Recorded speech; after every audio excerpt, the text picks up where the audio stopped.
uma coisa importante que eu logo me linkei com o coronel reformado, o Shelby, né?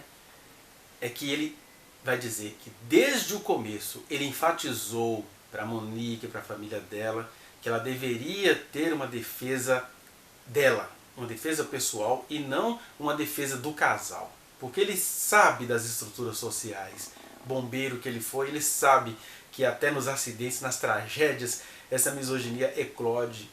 Então que homem humano esse homem? Assista aí para você ver. A coisa que mais me incomodou, com todo respeito a todos, foi o seguinte: o primeiro fato que eu fiz foi o seguinte: eu achava que Monique deveria ter advogado próprio. Entendeu? Eu não sei se é essa a posição. Eu achava que ela tinha que ter advogado próprio. Eu acho que o doutor Jairinho tinha que ter seu advogado e a Monique tinha seu advogado próprio. Isso foi fato. O senhor não concordava que tivesse uma defesa única? Não, não. Isso, pela minha experiência, pela minha vivência de vida, eu não concordava. Ela tinha que ter, e cheguei a consultar. Como que foi a reação deles nesse momento? Bom, a reação deles foi o seguinte: primeiro, o Fernando, o pai, ele acreditava muito que tudo não tinha se passado de um acidente. E eu continuei insistindo que ele deveria... Independentemente do ocorrido, tinha que ter uma defesa autônoma. Eu consegui, e aí eles falaram, né, o seguinte, que foram dito para eles que o custo de fazer essa defesa era muito caro e, por eles serem humildes, eles não teriam condições de arcar com os advogados, exatamente. E o senhor tomou alguma atitude, fez alguma coisa? Eu falei que se fosse necessário, eu não estava com dinheiro, mas eu tinha amigos, né? Inclusive um grande amigo que faleceu, o doutor Silvio Capanema, né? Eu liguei para o doutor, ele já tinha falecido, liguei para o doutor Leandro Zandonade, que me indicou um advogado, que era do escritório do doutor Silvio Capanema, e eu fiz a consulta de preto esse advogado e falei que pagava se fosse necessário para ele ser o advogado da Monique. Ela tinha receio que é muito caro, porque foram dito para elas que era muito caro, né? A partir daí eles não aceitaram, né? Óbvio, né? Porque estavam com medo de ser muito caro e acreditavam muito que o primeiro advogado fosse... não posso julgar a competência de um outro profissional, é óbvio, né? Mas eu acredito que se houve um crime por parte do parceiro dela, eu acho que ela matava o parceiro dela, vamos dizer assim. Então, dentro do que ele acabou de falar, além desse fato de que está atestado de que ela precisava, sim, de um advogado particular, tanto é que ela faz isso depois que ela percebe que ela caiu num truque dos primeiros advogados, porque foi isso que aconteceu, né? O que a gente precisa entender é que mesmo a mulher em posição de liderança, que sabe correr atrás das próprias coisas, ela está numa sociedade que é em si mesma misógina e patriarcal. E aí até nesse sentido, quando ela perde o filho de maneira trágica, ela não sabia exatamente do que se tratava, e aí ela de repente se percebe o seguinte: ela precisou do companheiro dela, da família do companheiro, das ofertas que fizeram, e aceitou o advogado para o casal. Ah, mas uma mulher líder não poderia cair nisso. Olha, gente, pessoas líderes, pessoas que são inteligentes, pessoas que refletem, caem em cada coisa, porque seres humanos caem em armadilha, porque a vida é cheia de armadilha, né? Às vezes a pessoa cai na própria armadilha de maneira desatenta, inadvertida, digamos assim, como aconteceu, por exemplo, com o sábio Salomão, que entendia tanto da vida e não conseguia entender nada de mulheres, ou como o rei Davi, que resolveu os problemas do mundo inteiro e não soube lidar com os problemas da própria casa. Enfim, ser humano é ser limitado. Quanto mais ser uma mulher líder, é não deixar escapar as próprias limitações. Ela era líder, ela sabia o que ela queria, e naquele momento ela entendia que, como ela entendia que era um acidente que tinha acontecido, vamos nessa. Essa é a primeira coisa que a gente pode falar. A pessoa às vezes pergunta assim, mas como? E os maus tratos que ela sabia, etc. Primeiro que a gente que olha de fora já vê como maus tratos. Ela, dentro do jogo, dentro da armadilha, ela não percebia aquilo necessariamente como um maltrato grave que levaria o seu filho a óbito. Isso é evidente. Como é que eu sei disso? Porque ela estava se relacionando com um cara de quem ela gostava. Ela não estava ali por motivos financeiros como o promotor quer nos fazer acreditar. Ela gostava do cara. O cara chegou oferecendo a vida a ela e ela vinha de um relacionamento exaustivo já de uns 10 anos com o pai do menino.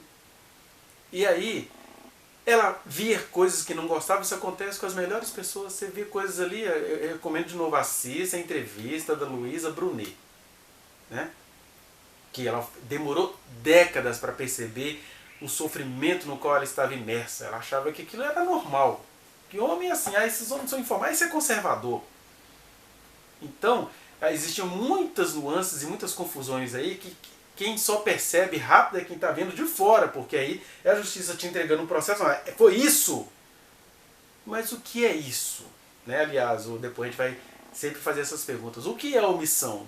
O que é a verdade? O que é isso? É verdade. Né?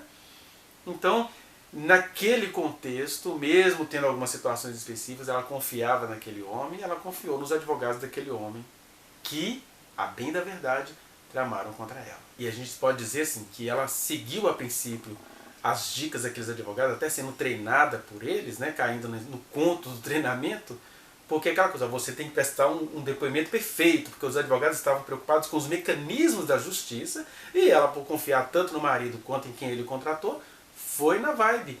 E aí quando você tem que apresentar um depoimento perfeito, existem situações, porque, por exemplo, como ela não sabia, não fazia ideia de que o Jairo possa ser o assassino do seu filho, porque nem a gente ainda sabe disso, né? Está sendo investigado. Para nós aqui de fora, ele é o mais provável algoz da criança. Mas ela que está por dentro ainda tinha dificuldades em saber. A gente vê que a defesa dela tem dificuldade em admitir de maneira contundente.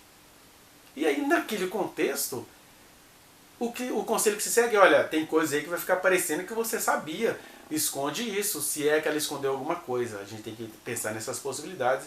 E sobre essa possibilidade eu falo em vídeos anteriores. Então é isso, a gente tem que ter essa compreensão de o que eu faria nesse lugar.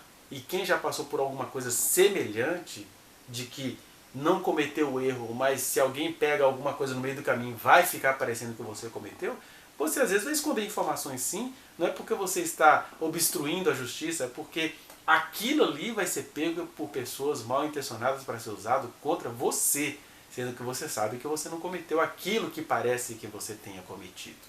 Até porque maltratar não significa necessariamente que vai se matar quem está sendo maltratado.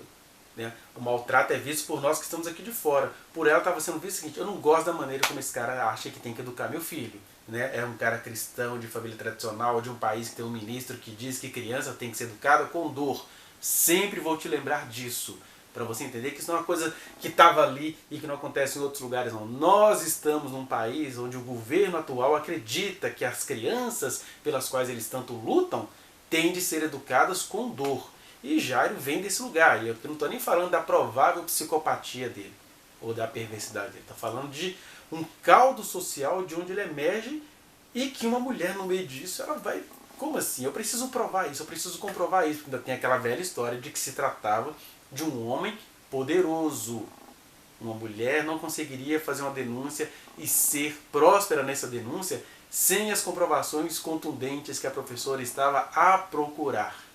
Eu, por exemplo, conheço muitos casos em mulheres que estão em situação de perigo iminente, mas não percebem a situação como perigo iminente e nem se percebem como perigando assim. Por isso elas não conseguem nem perceber que suas crianças estejam em perigo iminente. Isso acontece tanto em relação a relacionamentos abusivos, até em relação a catástrofe geológica, uma catástrofe pluvial, uma catástrofe territorial, digamos assim. Né? E aí, o que as faz não perceber? 3 situações. Primeira, é porque elas estão com muito medo, e o medo não te faz... o medo te paralisa, né? Não acredito que eu tô com esse cara que me pareceu um príncipe e agora está sendo um demônio, e a pessoa vai ficando lenta, vai relevando o príncipe que é demônio, aparece como príncipe, confunde todo mundo, o menino que sofria a mão do príncipe também pulava no colo do príncipe. É tudo muito confuso, então ela tem medo. Segundo, ela se sente culpada, isso ela mostra na carta dela, né? Nossa, eu devo estar pagando por isso, né? Eu fui muito rápido, não sei o quê. Então ela acha que ela está pagando, e a mulher que se pega numa situação assim, de perigo iminente, ela pensa assim, eu não vou nem ter como lutar com isso. Eu procurei por isso e agora estou frito. Eu já ouvi muitas e muitas situações sobre isso lá nas psicoterapias.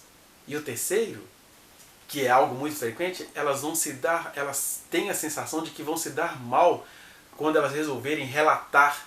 Porque acontece isso muito no Brasil. Basta você assistir um programinha da Globo, tipo aquele Fantástico, quase toda semana do ano passado, por exemplo, saiu reportagem em que a mãe ia relatar um caso, ela perdia ou para o pai, ou perdia, o pai viajava com o menino para o exterior, o próprio vereador poderoso poderia fazer um mal muito mais rápido do que a gente acha que ele já fez, né?